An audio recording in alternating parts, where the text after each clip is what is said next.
अस्सलाम वालेकुम। इस लेक्चर में यार हम ये क्वेश्चन देखते हैं, find the equation of the line, यानी कि हम फिर से इक्वेशन ऑफ द लाइंस के ऊपर आ गए हैं और हमें इस बार कैसी लाइन की इक्वेशन पता करनी है।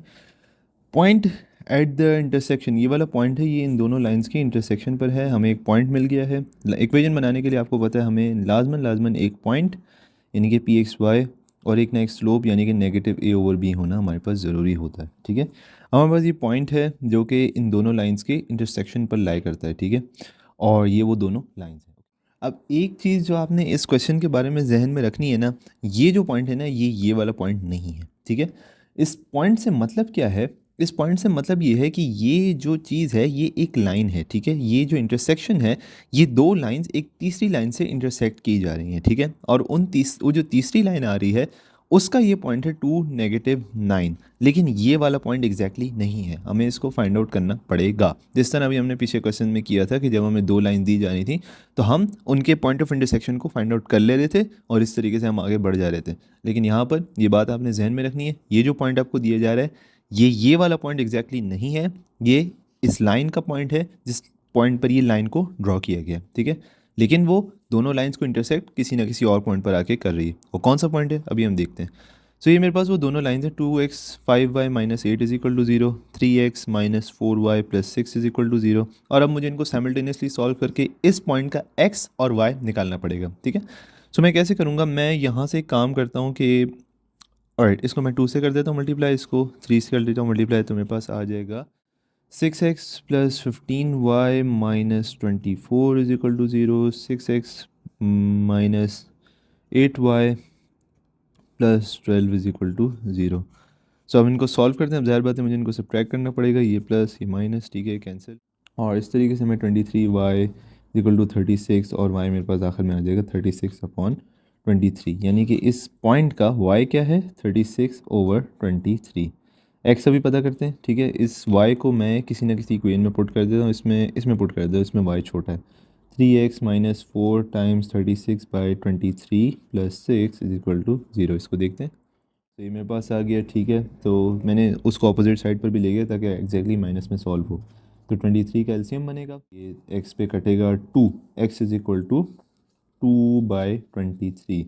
सो ये मेरे पास इसका दूसरा पॉइंट आ गया 2/23। अब मैं क्या करूँगा, मेरे पास ये वाला पॉइंट मौजूद है जो कि इस लाइन का एक्चुअल पॉइंट था, और ये वाला पॉइंट है जो कि क्या नाम है इनका पॉइंट ऑफ इंटरसेक्शन है। ठीक है, तो मैं इन दोनों पॉइंट्स को यूज़ करते हुए टू पॉइंट फॉर्म को यूज़ करते हुए इक्वेशन ऑफ द लाइन पता कर लूँगा। और अगर आपको टू पॉइंट फॉर्म के बारे में नहीं पता, ऊपर जो लेक्चर आएगा उसको आप देख लीजिएगा अच्छे से। यहाँ पर हम इसको पुट करते हैं, y - y1 है -9, x - x1 है 2।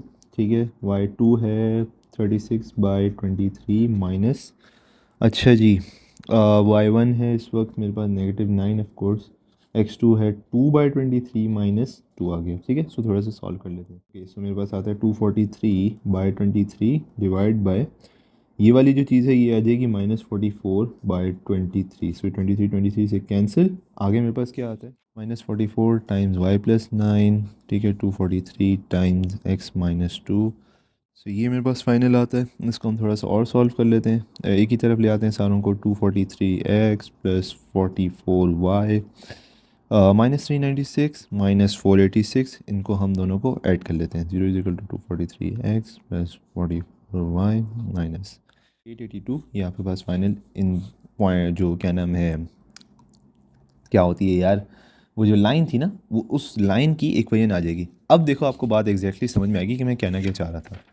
यहाँ पर हमें ये लाइन दी गई थी और इस लाइन की हमें एक्चुअली इक्वेशन पता करनी थी। इस लाइन का हमें एक पॉइंट गिवन था, दूसरा पॉइंट जो कि पॉइंट ऑफ इंटरसेक्शन था वो हमने फाइंड आउट किया, और वहाँ से हमने इस लाइन की इक्वेशन को फाइंड आउट कर लिया। राइट, ये मेरे पास अब नेक्स्ट क्वेश्चन है। इसके अंदर क्या हो रहा है कि intersection of the two line, ये दोनों लाइंस हैं। ठीक है, इसकी जो इंटरसेक्शन है यानी कि ये वाली जो इंटरसेक्शन है ये क्या है, पैरेलल टू दिस लाइन है, यानी कि ये एक लाइन जा रही है, ये इंटरसेक्शन नहीं है इन दोनों लाइंस की, लेकिन इसकी इक्वेशन मुझे पता है 6x + y - 14 is equal to 0। इस लाइन के बिल्कुल पैरेलल इन दोनों लाइंस की इंटरसेक्शन लाई करती है। अब ये बात बताने का मकसद क्या है, अगर आपने इक्वेशन ऑफ द लाइंस का चैप्टर अच्छे से पढ़ा है तो आपको ये बात पता होगी कि हम इस लाइन में से स्लोप निकालेंगे जो कि इस लाइन के पैरेलल होगी, और फिर हम उसको पॉइंट स्लोप फॉर्म में पुट करके क्या नाम है इस लाइन की इक्वेशन को फाइंड कर लेंगे। किस लाइन की, इस वाली लाइन की। इसको मैं एक नाम दे देता हूँ यार, क्यू नाम दे देता हूँ इसको। ठीक है, क्यू लाइन की हम इक्वेशन फाइंड कर लेंगे। तो क्योंकि हमारे पास इक्वेशन पता करने के लिए एक पॉइंट और एक स्लोप होना लाजमी है, तो हम वहाँ से स्लोप निकाल लेंगे। अब पॉइंट निकाल लेते हैं सबसे पहले।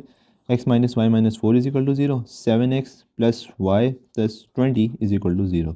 तो यहाँ से y तो वैसे ही कैंसिल हो गया, इसलिए हम एडिंग का जो ऑपरेशन है वो लगेगा। 7x plus X 8x, 20 minus 4 positive 16 is equal to 0, x is equal to -2 आ जाएगा। ठीक है, इस -2 को मैं यहाँ पुट कर देता हूँ। So x minus Y minus 4 is equal to 0, -2 minus Y minus 4 is equal to 0। Okay, so y उधर निकल जाएगा, 2 प्लस 4 -6 बन जाएगा। कूल। अब क्या करना है, हमारे पास पॉइंट आ गया। सिंपली ये वाला जो पॉइंट है ये क्या है, -2 -6। ठीक है, आपके पास इस लाइन का एक पॉइंट आ चुका है, आपके पास इस लाइन की स्लोप अभी आ जाएगी -a/b, यानी कि -6/1, यानी कि -6। a जो है यहाँ से उठाया जाता है, b जो है इसका y का कोएफिशिएंट होता है, कॉन्स्ट जो इसके साथ लगा होता है वो होता है। सो इसलिए -6, इस लाइन की भी स्लोप आ गई। सो इसकी भी स्लोप में लिख देता हूँ -6, क्योंकि उसके पैरेलल है तो m1 is equal to m2, और हेंस दोनों के स्लोप्स सेम है। अब मैं क्या करता हूँ, फॉर्म। ठीक है, सो पॉइंट स्लोप फॉर्म क्या कहती है, y minus y1 m x minus x1।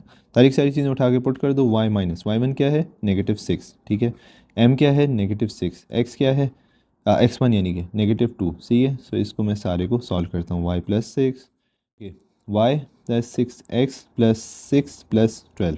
Cool. y plus 6x plus 6 plus 18 is equal to 0। ये आपके पास इस वाली लाइन की क्या आ गई, इक्वेशन। ठीक है, अच्छा नहीं, अभी इसका ना हमें बी पार्ट देखना है। बी पार्ट में क्या कहता है, परपेंडिकुलर टू दिस लाइन, यानी कि सिंपल सी बात है कि जब परपेंडिकुलर कहने का मकसद क्या है, इसका मतलब है कि ये दोनों लाइंस हैं, ये इनकी इंटरसेक्शन है। ये लाइन है 6x प्लस वाई माइनस 14, ये इस लाइन के परपेंडिकुलर आ रही है। ठीक है, और अगर परपेंडिकुलर है उस लाइन की, हमें इक्वेशन पता है 6x प्लस वाई माइनस 14 है, तो हम यहाँ से इसकी स्लोप निकाल सकते हैं -6/1। लेकिन क्योंकि ये इस लाइन के परपेंडिकुलर है, तो इस लाइन की जो स्लोप है उसका रिलेशन आपको पता है कि जो दो लाइंस आपस में परपेंडिकुलर होती हैं उनका स्लोप्स आपस में नेगेटिव रेसिप्रोकल के बराबर होता है। सो इसका मतलब क्या है, इस लाइन का जो स्लोप होगा वो क्या होगा, 1/6। ठीक है, समझ में आ गई बात। हमें इनका पॉइंट पता है, ये वाला पॉइंट हमें अच्छी तरह पता है वो क्या है, -2 -6, -2 -6। तो मैं चाहूँगा कि इस स्लोप को, इस पॉइंट को यूज़ करते हुए आप इस किस्म की इक्वेशन पॉइंट स्लोप फॉर्म को यूज़ करते हुए इस परपेंडिकुलर वाली कंडीशन के लिए बनाओ, एंड आई होप कि आप वो कर लोगे। कर लिया, अब हम करते हैं। ठीक है जानी, अब क्या करना है, y प्लस 6 और 6 को भी यहीं पे ले लेते हैं, x प्लस 2। क्या कर सकते हैं, अच्छा 6y plus 36 minus x minus 2 कर लिया।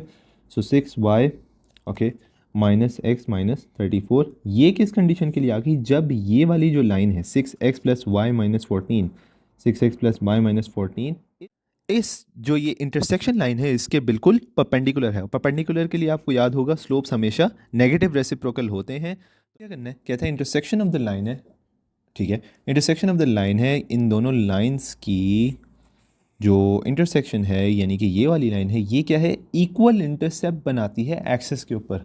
ओके, इस बात का मतलब क्या है, इस बात का मतलब ये है कि अगर हम इसको किसी, इस लाइन को, सिर्फ इस लाइन को मैं फोकस करता हूँ, ये वाली लाइन को, ये वाली जो लाइन है अगर हम इसको किसी उसके ऊपर ड्रॉ करेंगे तो ये यहाँ पर लाई करेगी। ठीक है, ये यहाँ पर अगर लाई करेगी तो इसका मतलब क्या है, इसके जो x है, इसका मतलब ये है कि जो y होगा वो यहाँ पर 0 हो जाएगा। ठीक है, ये हमने इंटरसेप्ट्स का कॉन्सेप्ट जो है उसी में जो 4.3 थी उसके अंदर पढ़ लिया था। अब वो कहना क्या चाह रहा है, वो कह रहा है मेकिंग इक्वल इंटरसेप्ट्स, यानी कि इक्वल इंटरसेप्ट्स का मतलब क्या है, x is equal to Y. ठीक है, यानी कि जो x इंटरसेप्ट है, y इंटरसेप्ट है, वो इक्वल है, 1 1 है ऑन दी एक्सिस। ठीक है, सो जो, और वो है हमेशा क्या, एक्सिस के ऊपर, यानी कि x0 0 1, यानी कि यहाँ पर। ठीक है, 0y। So let just say कि x जो है वो 2,0 है। ठीक है, क्योंकि ज़ाहिर बात है यहाँ पर y तो 0 होगा, और जो y इंटरसेप्ट है वो क्या होगा, 0 2। ये कुछ कंडीशन वो कहना चाह रहा है इस लाइन के लिए है, ये वाली लाइन के लिए जो मैंने आपको यहाँ पर ड्रॉ करके शो करवाई। ठीक है, अब सबसे पहले ये जो इंटरसेप्ट की इसने बात की, इससे आप लोगों को एक बात समझ में आओगे क्या, कि हम यहाँ पर इंटरसेप्ट फॉर्म यूज़ करेंगे इक्वेशन की। इंटरसेप्ट फॉर्म क्या होती है, x over a plus Y over b is equal to 1। ये हमारा x इंटरसेप्ट होता है, हमारा y इंटरसेप्ट होता है। Good, right. जब ये हमें गिवन है तो हम सिंपली इसको फाइंड कर लेते हैं, x over a plus Y over b। And मैं यहाँ पर थोड़ा सा आपसे गेस करवाना चाहता हूँ a क्या होगा। ठीक है, तो अगर आप इसको गेस ना कर पाओ, ऑफ कोर्स आप नहीं कर पाओगे क्योंकि आपके पास इस लाइन का कोई भी पॉइंट है ही नहीं। तो हम सबसे पहले इसका कोई पॉइंट पता कर लेते हैं, क्या होगा, x plus 2y plus 3 is equal to 0, 3x plus 4y plus 7 is equal to 0। अब मैं क्या करना चाहता हूँ, किसी ना किसी तरह किसी एक एलिमिनेट करके कुछ ना कुछ पता कर लेता हूँ। सो मैं क्या करता हूँ कि यहाँ यहाँ से ना इस वाली को 2 पे मल्टीप्लाई कराऊंगा, क्या बनेगा 2x plus 4y plus 6 is equal to 0, और ये आ जाएगा 3x plus 4y plus 7 is equal to 0। ये प्लस माइनस माइनस माइनस ये कैंसिल 1, ठीक है। अब इसी x को मैं उठा के यहाँ पुट कर देता हूँ, सो मैं इसको यहाँ से उठा लेता हूँ। x plus 2y plus 3 is equal to 0, -1 plus 3y जो है मेरे पास कितना आ जाएगा -1। सो y कितना आ गया -1, x कितना आ गया -1। इसका मतलब क्या है, जो उसने बात बोली making equal intercept, y -1 x -1 है, -1 इक्वल इंटरसेप्ट बन रहे हैं, तो आपका तो काम ही आसान हो गया। सो अब हम इस इक्वेशन को थोड़ा सा देखते हैं। इस इक्वेशन में देखो x over a plus Y over B is equal to 1 होता है, ठीक है। इसने क्या बोला कि जो x है वो y के बराबर ही है, यानी कि a is equal to b। अगर हम इस लैंग्वेज में देखें तो x over a plus Y over a, ठीक है, क्योंकि b और a अब दोनों बराबर हो चुके हैं, 2 है। या 2 मैंने एग्जाम्पल के तौर पे दिया था, अब -1 कर लो इसको, ठीक है। ये -1 है, ठीक है, 1। अब कहना क्या चाहता है, तो किसी ना किसी तरह हमें इसके अंदर इंटरसेप्ट को पुट करना है, लेकिन मसला पता है क्या है, ये जो है ना एक इसके ऊपर आ रहा है, एक इसके ऊपर आ रहा है, तो हमें इन दोनों को इक्वेट करना पड़ेगा। कैसे इक्वेट करें, alright, x plus Y is equal to a कर देते हैं, ठीक है, क्योंकि दोनों के दोनों अब बराबर हो चुके हैं, ठीक है। x कितना है मेरे पास, मैंने आपको बताया -1, y कितना है वो भी -1, a कितना आ जाएगा -2। इस -2 को उठाकर मैं यहाँ पर इस वाली इक्वेशन में पुट करूँगा, ठीक है। समझ में आई बात, ये मैंने क्या किया, नहीं आई होगी, मैं बताता हूँ। देखो दोनों के जो इंटरसेप्ट थे वो बराबर हो गए, ठीक है, लेकिन एक्चुअल जो इंटरसेप्ट है वो हमें पता नहीं था, ये तो सिंपल एक पॉइंट था। तो हमने कहा कि क्यों ना हमने जो x और y पता किए, ये भी तो इन इट सेल्फ एक पॉइंट ही है ना, x y एक पॉइंट होते हैं ना, तो हमने कहा उन दोनों पॉइंट्स को उठाओ और इस a के बराबर रख दो, क्योंकि वो इंटरसेप्ट हैं तो उसके बराबर आ सकते हैं। अगर आप यहीं से देख लो, इस इक्वेशन को ही देख लो, x over a plus Y over a is equal to 1, तो x plus Y is equal to a बनना कोई मुश्किल काम नहीं है। तो हमने कहा कि इन दोनों का जो सम है -1 वो a के बराबर होगा, है ना, तो a इस तरह -2 आ जाएगा। अब इसको मैं उठाकर इसमें पुट करता हूँ और अपनी इक्वेशन निकालता हूँ, ठीक है। So x over -2 plus Y over -2 is equal to 1, right. अब क्या कर सकते हैं हम, x प्लस वाई, जिस तरह यहाँ पर a को पहुँचाया था इसी तरह -2 को यहाँ पहुँचा देते हैं, ठीक है, और -2 को फिर अंदर भी ले आते हैं, सही है। तो ये क्या आ गई, इस लाइन की इक्वेशन आ गई। एंड आई होप कि ये लेक्चर आपको समझ में आया। मैं एक काम करता हूँ कि आपके लिए ना ये वाला क्वेश्चन दोबारा से समझा देता हूँ। ये कहना क्या चाह रहा है कि आपके पास एक लाइन है जो कि क्या नाम है, इंटरसेप्ट उसके सेम है, तो इसलिए हमने कहा कि x is equal to Y हो जाएगा। हमने सिंपली उसका पॉइंट पता किया। हमने कहा कि भाई जब हमने इस इक्वेशन को थोड़ा सा डिराइव करके चेक किया तो वो तो उस दोनों के इंटरसेप्ट का सम ही आ रहा था, ठीक है, वो जो इंटरसेप्ट था इन इटसेल्फ वो उन दोनों का सम आ रहा था। हमने कहा कि हम दोनों का सम, अब x और y था, हमने अभी भी पता किया था, हमने कहा कि उसका इंटरसेप्ट निकाल लेते हैं और फिर उसके बाद हमने इसको सॉल्व करके उसकी इक्वेशन बना ली। तो इस लाइन की हेंस इक्वेशन क्या बनी, x plus Y plus 2, sweet and sound, ये आ गई।